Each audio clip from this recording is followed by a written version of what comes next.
Hi, good afternoon. Today I'd like to talk to you about the unexpected benefits of eating a carnivore diet. These are the things that people don't always hear about carnivore.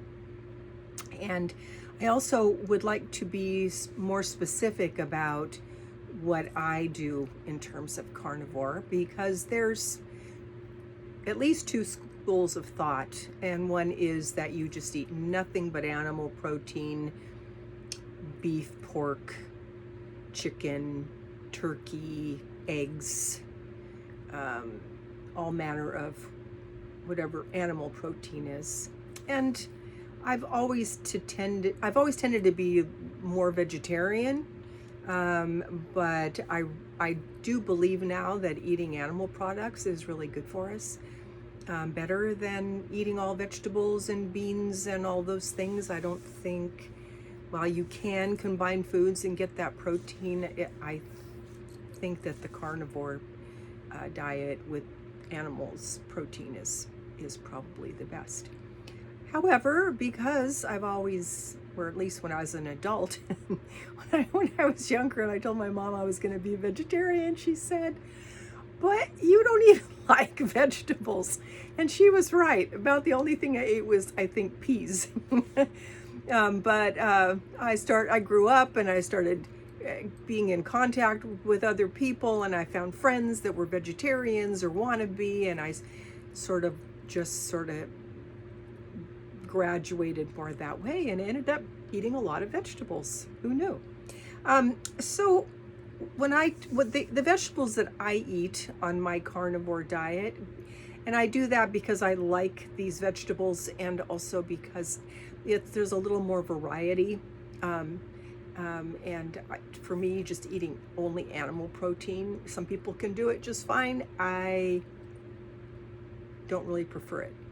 So the vegetables that I like the most, and this includes a lot of them, but not everything that some people say is included in a carnivore diet. You want vegetables that don't have starch in them, like peas. So I do eat peas sometimes, but I used to eat a lot of them, and now I don't eat them very much. I don't eat potatoes very much. So from time to time, if a potato sounds good, I will eat a potato, but it's getting farther and farther apart that I'm even drawn to that. And that's, and I'll get into that part in a minute. But basically the peas have starch in them, and the starch turns into sugar. And when you're on carnivore, you stop wanting the sugar, which I'll talk about also in a minute.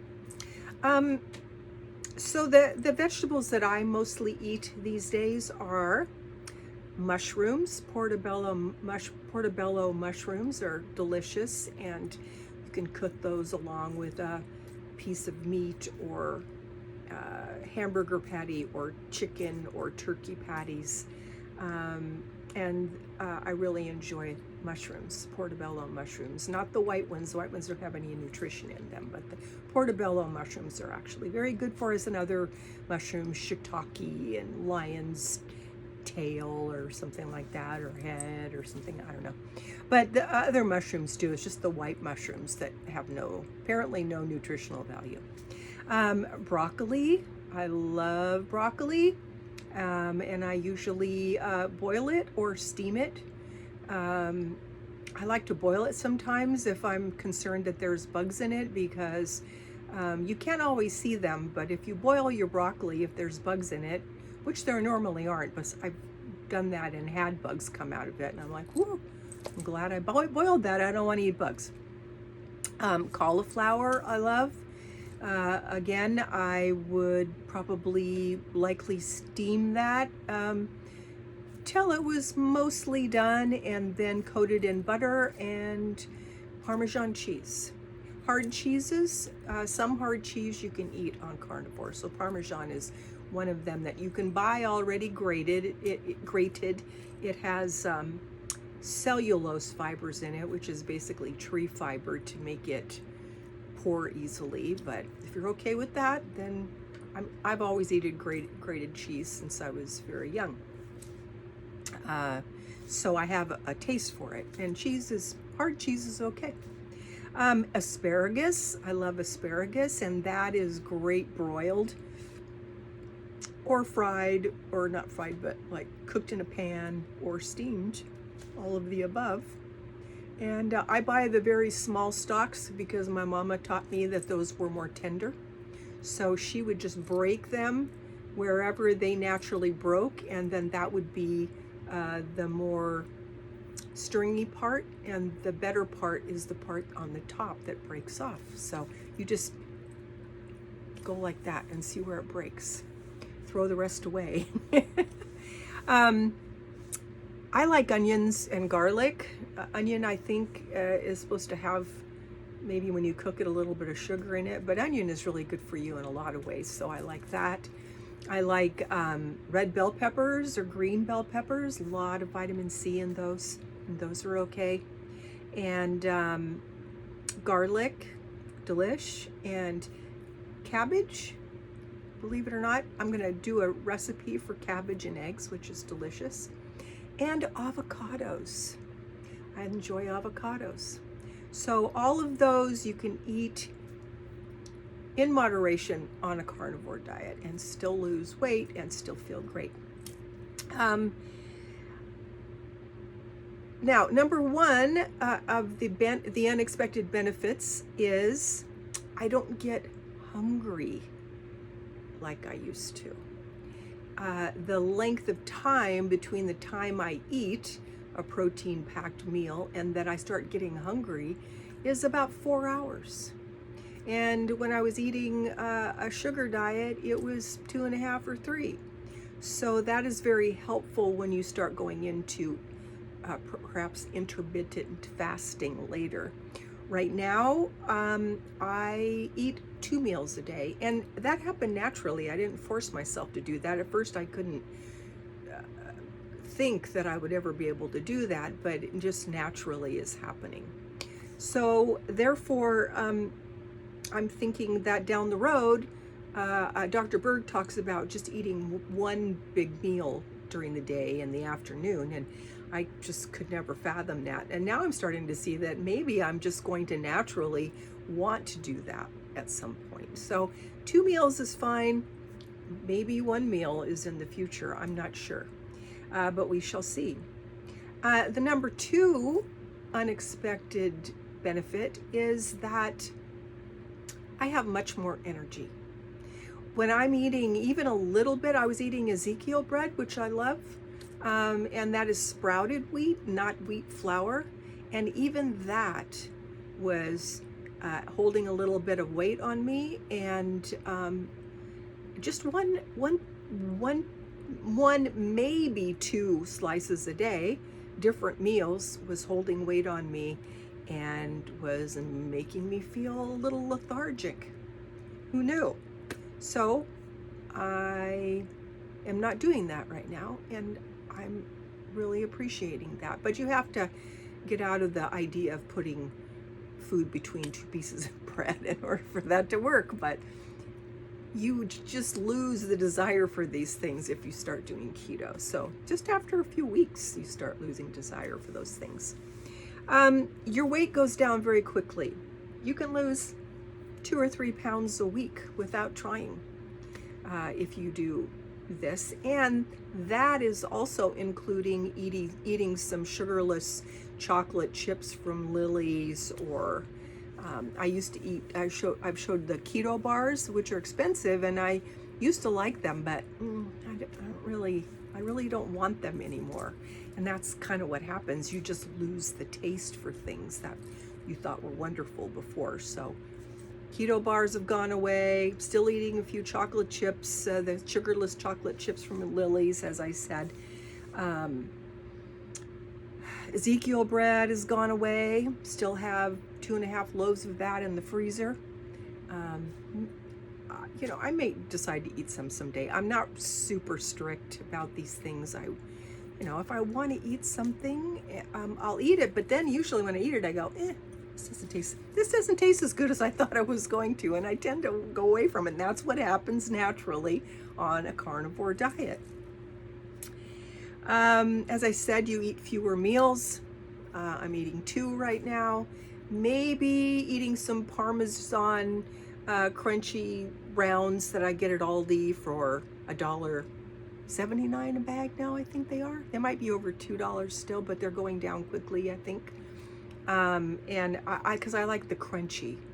But I have to be careful because at 70, my teeth are, let's say, in my mouth, they're brittle. So I'm shying away from eating anything super hard. I made the mistake of making some popcorn and I was eating it and I cracked a tooth. And so I don't eat popcorn anymore. It's just, can't crack any more teeth, you know, such is life.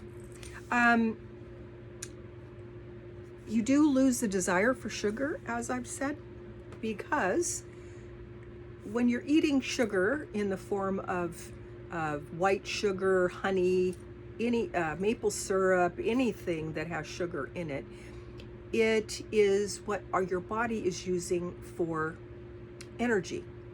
And the reason we gain weight is that our body can't store the extra toxins in the sugars, which sugar is a toxin, and so it creates fat, visceral fat. And that's why we gain weight. When you go to carnivore, what your body's doing is burning ketones, which is the fat. So if you're not taking in sugar and starch, then your body can clear up the extra weight on you because it's burning it off using fat for energy. And then after you lose the weight, then you eat plenty of fats in the meat, whatever meat you choose. Make sure to not get the lean meat, but the more fatty meat, like 85% burgers, 85% and meat, and what is it? So 15% fat. You want the fat. It's actually good for us. Fat doesn't make you fat. Sugar makes you fat. So there's that. And then there's blood sugar. So I just kind of talked about that. So I will go on. So before, I couldn't imagine eating only 1 meal a day, as I said. And now I'm thinking, it might turn out that I only have to eat 1 meal a day and I will be perfectly thin. And also, when you're eating carnivore, it gives your body a chance and ability to actually heal itself. So all in all, it's a super good thing to do. And I think if I'm 5'7" and I weigh about 140 pounds, and I don't really eat that much. It doesn't take much to make me full. In the morning, a lot of times lately, I'll just put a bunch of butter into a pan and crack a couple of eggs into it. And rather than mixing them in a bowl and making scrambled eggs, I let them cook a little bit and kind of not whip them, but kind of put it all together so there's chunks of yellow and chunks of white, because I don't have to wash the bowl, and it tastes perfectly fine. Or I'll take a little bit of meat, like chicken or turkey, a tablespoon, maybe 2. Put that in a pan with butter or olive oil or avocado oil or coconut oil liberally, and cook the meat. I'll throw some onion into that. I'll throw some bell pepper into that, some garlic powder, salt and pepper, and cook that all up. Wait until it's almost cooked and then put the eggs in. and then mix it all up together and eat that. And that's a big bowl. And I am now not even finishing that sometimes. So it's super easy to do this diet. I'm gonna do a video on just on things that, how I make the things that I'm eating right now. And it's super, super easy, especially if you're by yourself or just one other person. It's not complicated. So I will talk more about that on another video. Thank you so much for listening. I hope that's helpful to you, and God bless. See you on the next one.